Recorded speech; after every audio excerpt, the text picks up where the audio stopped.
جب یزیدیوں نے حسین کے قافلے کو لٹے ہوئے قافلے کے ساتھ حسین کی گھرانے کی پاکیزہ عورتیں جن کو بے پردہ اونٹوں پر سوار کیا تھا، قافلے کی شکل جو اختیار کی گئی تھی، جب یہ لٹا ہوا قافلہ یزید کی نحوست گاہ میں پہنچا تو ایک عجیب منظر تھا وہاں کا۔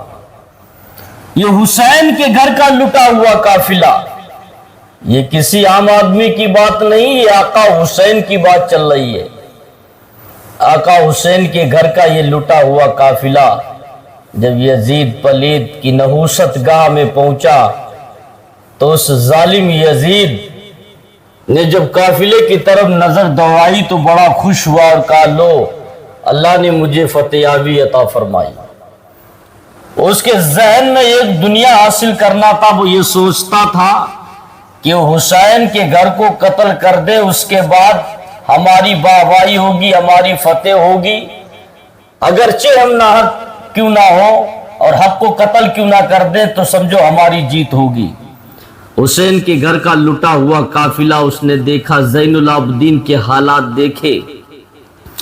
وہ زین العابدین جس بیمار تھے، قافلے کے آگے آگے اونٹوں کی لگام پکڑ کر چل رہے تھے۔ جو لٹا ہوا قافلہ جب یزید کی نحوست گاہ میں پہنچا تو قسم خدا کی مسلمانوں، یزید نے جب ان کی طرف دیکھا تو بڑا خوش ہوا اور کہا کہ میری فتح ہوئی۔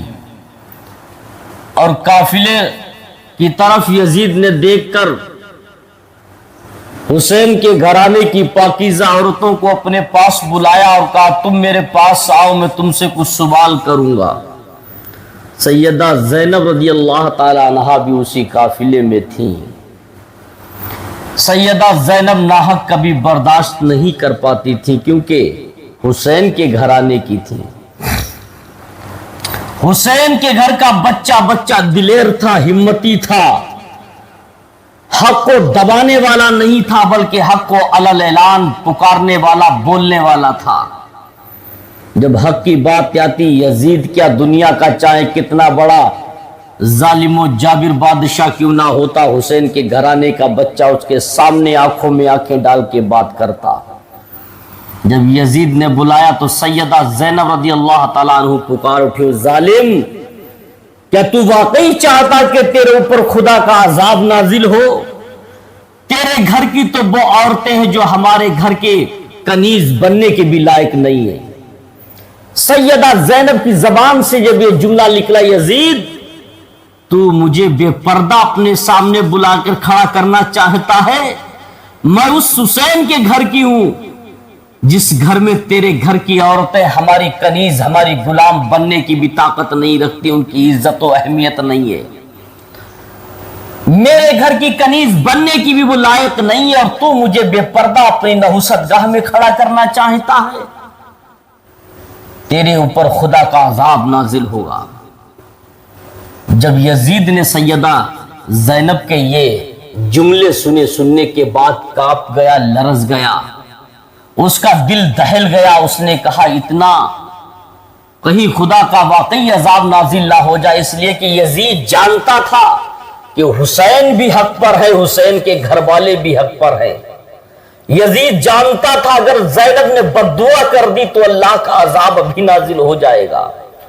یزید خوب جانتا تھا کہ سیدہ زینب کی زبان سے نکلے ہوئے جملے ہماری بربادی کا سبب بن سکتے ہیں۔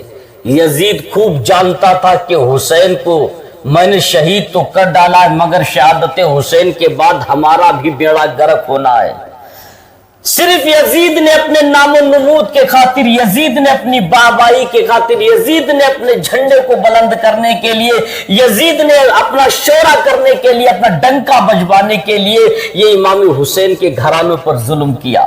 نبی پاک صلی اللہ تعالی علیہ وسلم کے گھر پر ظلم صرف اسی لیے کیا تاکہ اس کا نام دنیا میں یاد کیا جائے، تاکہ اس وقت لوگ یہ مان لیں کہ یزید ہمارا رہبر ہے، یزید ہمارا امیر ہے۔ صرف امیر بننے کے خاطر، اپنی حکومت کرنے کے خاطر کیا، کوئی دین کے لیے نہیں کیا۔ اور امام حسین رضی اللہ تعالیٰ عنہ نے کربلا کے میدان میں اپنی گردن بھی کٹا دی، اپنے گھر کے ایک ایک فرد کو قربان کر دیا صرف دین مصطفیٰ کی خاطر۔ دین مصطفیٰ کے خاطر امام حسین نے اپنے گھر کے بچے کو قتل کر دیا۔ آج امام حسین کا جب نام آتا ہے تو واقعی کلیجہ دہل جاتا ہے۔ امام حسین کی محبت وہ محبت ہے جس کے سینے میں امام حسین کی محبت ہوگی تو امام حسین کی داستان سن کر اس کی آنکھیں ضرور اشک بار ہوگی، اور جس کی آنکھیں اشک بار یاد حسین میں ہوگی تو میرا یقین